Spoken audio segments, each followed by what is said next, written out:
Good morning बच्चों। तो आज जो हमारा टॉपिक है वो है सॉल्विंग न्यूमेरिकल ऑन कैपेसिटर। बहुत ज़्यादा क्वेश्चंस आते हैं कैपेसिटर के ऊपर, चाहे वो सीबीएसई बोर्ड का एग्ज़ाम हो, क्लास 12th का, नीट का एग्ज़ाम हो या जी मेंस और एडवांस लेवल पे भी बहुत सारे क्वेश्चन कैपेसिटर्स के पे आते हैं न्यूमेरिकल बेस्ड। तो आज हम बहुत सारे टाइप करने जा रहे हैं, ठीक है। तो बहुत ध्यान से, बहुत अच्छे से अपने सारे काम रोक दो और इस वीडियो को वॉच करो। एक कॉपी पेन ले लो, हर एक पॉइंट इंपॉर्टेंट है। इससे पहले मैंने शॉर्टकट सीरीज डाल रखे थे कैपेसिटर्स के ऊपर, और भी बहुत सारे शॉर्टकट सीरीज डाले हुए हैं। वो उन बच्चों के लिए है जो इन टॉपिक को एक बार पढ़ ले, ताकि सिंपल बस एप्लीकेशन करना आ जाए। बट इसमें हम पूरा डिस्कस करेंगे कि जो पहला टाइप है हमारे पास टाइप 1 सॉल्व करने से पहले कुछ आपको बेसिक रूल्स आने चाहिए। और आई होप आपने प्रीवियस हमारे लेक्चर्स देखे जिसमें मैंने कॉम्बिनेशन ऑफ कैपेसिटर्स की बात किया था कि अगर सीरीज में है, यानी कोई कैपेसिटर अगर कुछ ऐसे जुड़ा हुआ है C1 C2 सीरीज में, तो जो C इक्विवेलेंट आएगा वो आएगा 1/C1। याद होगा सीरीज में है तो C1 C2 divided by C1 plus C2, ठीक है। और अगर यही पैरेलल में कंबाइन होता, मान लीजिए ऐसे कंबाइन है, तो हमारा अगर ये C1 ये C2 है तो इसमें हमारा C इक्विवेलेंट आ जाता है बच्चों C1 प्लस C2। सिंपली क्या कर देते हैं, ऐड कर देते हैं। अगर आप क्वेश्चन देखो, सबसे पहला क्वेश्चन कुछ ऐसा है, अगर आप नोटिस करिए, देखिए मान लीजिए मेरे पास एक कैपेसिटर है C1, दूसरा कैपेसिटर है C2, और दोनों को मैंने लगाया एक बैटरी से जिसका पोटेंशियल है V। ध्यान दीजिए, तो इसको हम कर रहे हैं पहला टाइप ऑफ न्यूमेरिकल। तो मान लीजिए इससे Q चला, कितना चला Q, और माना इसमें Q1 आया और इसमें Q2 गया, ठीक है। तो इसका कैपेसिटेंस C1 है, इसका C2 है। अब आपको बताया था पैरेलल में अगर ये V है तो ये भी V है और ये भी V है। क्लियर हो रहा है। और याद करिए Q is equal to Q1 plus Q2 होगा। तो अब जरा अगर आप ध्यान से इसे नोटिस करो बच्चों, तो याद करिए Q total Q1 plus Q2 अगर है तो मैं Q को लिख क्या सकता हूं। और यहीं से मेरा एक और बात पता है मुझे, C इक्विवेलेंट किसके बराबर है, C1 प्लस C2 के। तो हम डिराइव नहीं करने जा रहे हैं, हम सॉल्व करने जा रहे हैं। चार्ज पूछेगा Q1 Q2 की वैल्यू बताइए, तो कैसे निकालें उसका ये टॉपिक है, ठीक है। ये डेरिवेशन नहीं है पैरेलल का, ठीक है। तो नोटिस करो, ध्यान से देखो, ये मुझे ऑलरेडी पता है, ठीक। यहां हम ये डिराइव नहीं करने जा रहे हैं, पहले से पता है। तो क्या बच्चों में इस बैटरी की अगर मैं बात करूं तो कितना चार्ज दिया अगर मैं निकालूं, यानी Q टोटल को, क्या मैं C इक्विवेलेंट V लिख सकता हूं, ध्यान दे रहे हो। और क्या मैं V को Q by C1 plus C2 लिख सकता हूं। अगर मुझे किसी ने ये चार्ज दे दिया, C1 C2 की वैल्यू है और मुझे V पूछ लिया गया, तो मैं सीधा क्या लिख सकता हूं, Q divided by C1 plus C2, पहली बात। दूसरा, अभी मैंने बोला ये V तीनों सेम है, तो अगर मैं इस V को लिखूं तो क्या मैं इस वाले V को लिख सकता हूं बच्चों। तो Q is equal to CV, तो V को क्या लिख सकते हो आप, Q बाई C।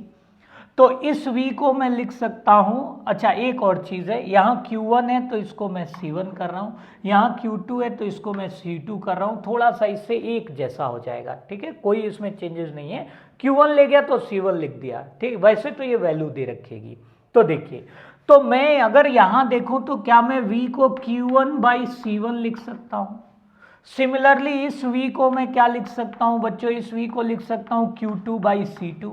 क्या ये V और ये V सेम है, क्या ये और ये V सेम है। तो इन दो, इसे इक्वेशन नंबर 1 मान रहा हूं, ध्यान दो। तो क्या मैं इस इक्वेशन से, ये जो दो इक्वेशन आई, क्या मैं इससे ये लिख सकता हूं, Q1 C1 is equal to Q2 C2 लिख सकता हूं। यहां से क्या मैं ये लिख सकता हूं Q1 by Q2 is equal to C1 by C2। तो ये आपको कंक्लूजन याद रखना है। अगर कैपेसिटर दिया है और आपको बोल दे रेशियो ऑफ चार्जेस बताओ, कुछ नहीं करना है, सिंपली क्या करिए, ratio of capacitance will be equal to ratio of charges. कब? जब पैरेलल कनेक्शन होगा। ये देखिए, ठीक है, समझ में आया। एक और इसमें कंक्लूजन निकालते हैं जो कि बहुत इंपॉर्टेंट है। अब मान लो आपको Q टोटल दे दे और आपसे Q1 पूछ ले और Q2 पूछ ले, तो नोटिस करो Q1 को मैं क्या लिख सकता हूं बच्चों? तो Q1 को अभी हमने देखा था, Q1 को मैं लिख सकता हूं C1V लिख सकता हूं। तो क्या मैं इसे डायरेक्टली C1V की जगह ये लिख सकता हूं, that is Q divided by C1 plus C2। देखिए एक ये फॉर्मूला बन गया। Q1 डायरेक्टली निकाल सकते हो, C1 इंटू में Q divided by C1 plus C2। ऐसे ही अगर मैं Q2 निकालूं तो उसको मैं C2 भी लिख सकता हूं, तो इसको भी मैं क्या लिख सकता हूं, C2 into Q total divided by C1 plus C2। ठीक है, तो इस तरीके से आप चार्ज निकाल सकते हो और बड़े आराम से आप इसे सॉल्व कर सकते हो। ये आपका पहला टाइप है। अब चलते हैं सेकेंड टाइप पे, जिसे हम कॉमन पोटेंशियल कहते हैं। ठीक है, कॉमन पोटेंशियल कॉन्सेप्ट। तो देखो बच्चों, टाइप 2 में, कॉमन पोटेंशियल टाइप में आपके पास देखो एक क्वेश्चन है। इसमें एक कॉन्सेप्ट है, हमेशा याद रखना, अगर आपका सिंपल एक वायर है, उसमें कुछ भी नहीं दिया है, रेजिस्टर नहीं है, कैपेसिटेंस नहीं है, इसका मतलब कोई भी ड्रॉप नहीं हुआ, इसका मतलब पोटेंशियल सेम हुआ।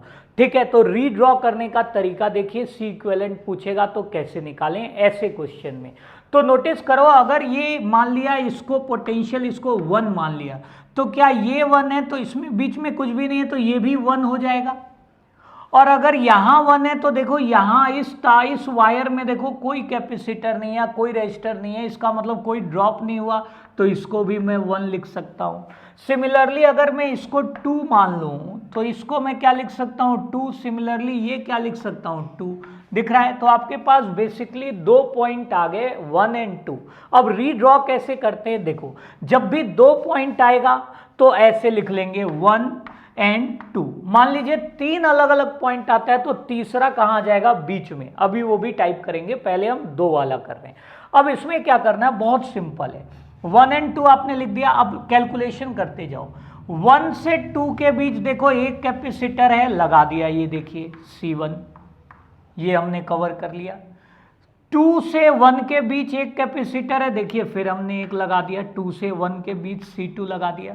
सिमिलरली 1 एंड 2 के बीच फिर एक कैपेसिटर है, तो ये हमने बना दिया। अब ये बना लेते हैं, तो 1 एंड 2 के बीच फिर एक कैपेसिटर है, मैंने बना दिया C3।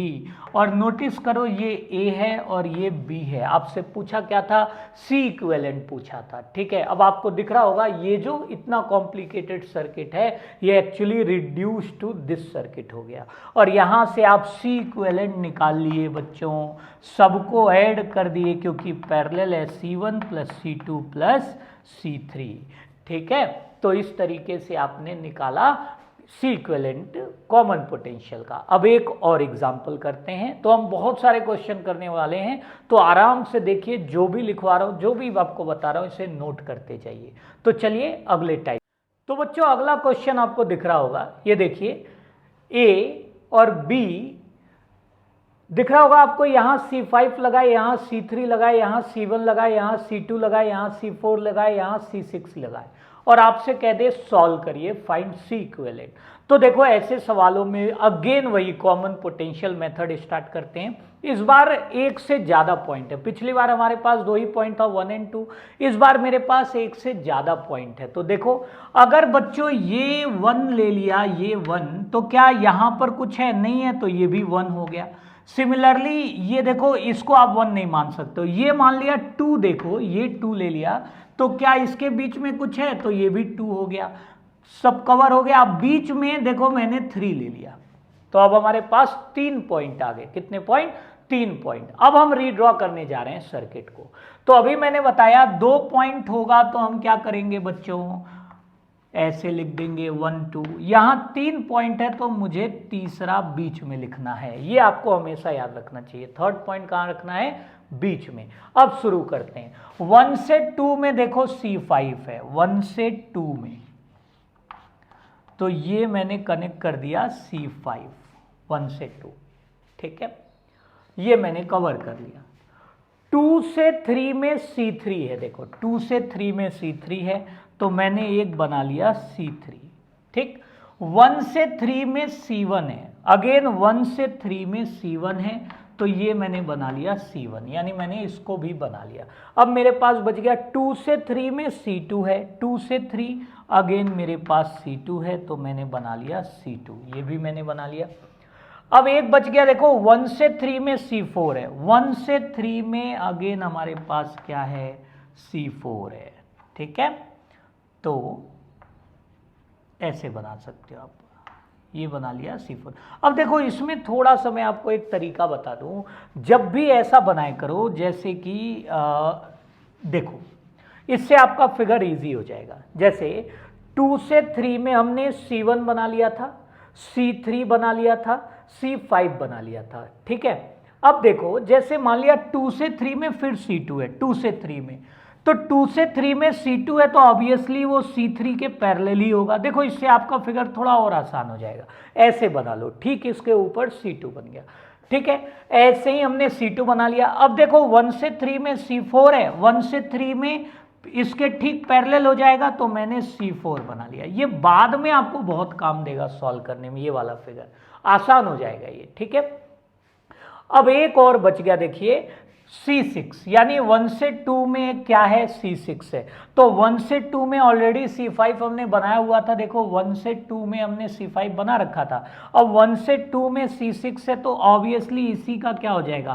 पैरेलल हो जाएगा C6, ठीक है, सभी बन गए। अब इसको सॉल्व करना आपको आना चाहिए। तो पहले तो आप ये देखो, जो भी नोड होता है, नोड में पहले याद करिए, ये रूल है, पहले सीरीज सॉल्व कर लिया करिए, उसके बाद पैरेलल सॉल्व करिए। तो यहाँ देखो नोड, ये देखो एक से ज़्यादा वायर जहाँ मिले, क्या इसमें सीरीज है? नहीं है। पैरेलल है तो मैंने सीधा पैरेलल सॉल्व किया, तो क्या ये C1 प्लस C4 हो गया? तो सिंपली मैंने सॉल्व किया C1 प्लस C4। अब देखो मैं रीड्रॉ कर रहा हूं, यानी सॉल्व करने के बाद नोटिस करो C2 और C3 पैरेलल है तो मेरा आ गया C2 प्लस C3, ठीक है, ये आपका 2 टर्मिनल हो गया। सिमिलरली यहाँ पर ये दोनों पैरेलल है तो ये हमने लिख दिया C5 प्लस C6। अब इसके बाद आप इसे सॉल्व कर सकते हो, मैं आंसर नहीं लिख रहा हूं, आप इसका आंसर नीचे कमेंट करो।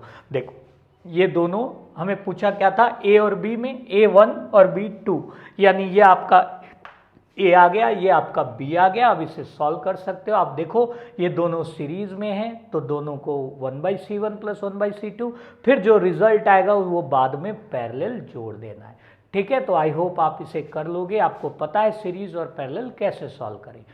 चलिए अब हम नेक्स्ट टाइप, अगला टाइप 4 है। ऐसे सवाल आपको आएंगे, अब ये बढ़ते चले जाएंगे, 3 4 5 6 में भी आएंगे, डरने की बात नहीं है, ये भी कॉमन पोटेंशियल का ही क्वेश्चन है।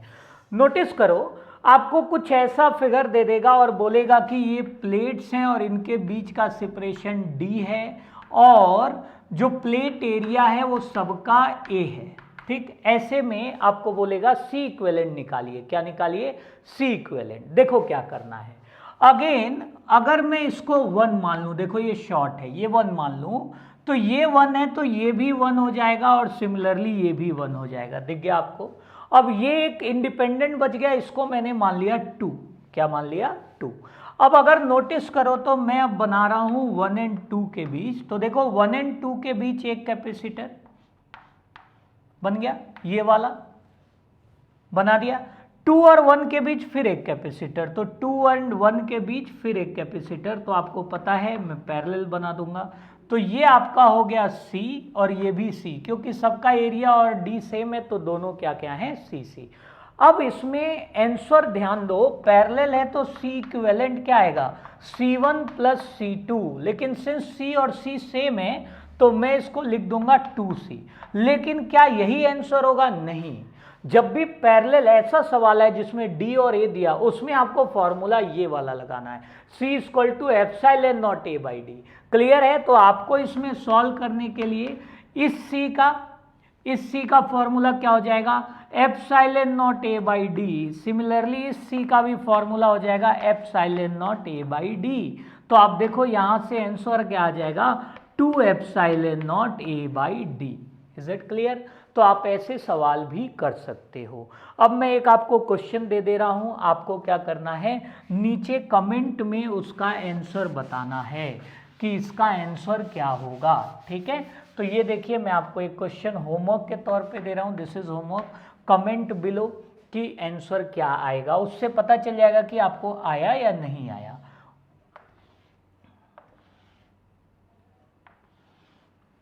इस बार देखो प्लेट मैंने ज़्यादा कर दिया, अगेन वही सेपरेशन डी है और एरिया ए है, इसमें कोई चेंजेस नहीं है। अब मैंने क्या किया, इसको इससे शॉर्ट किया हुआ हूँ, ठीक है, और इसको इससे शॉर्ट किया हुआ हूँ।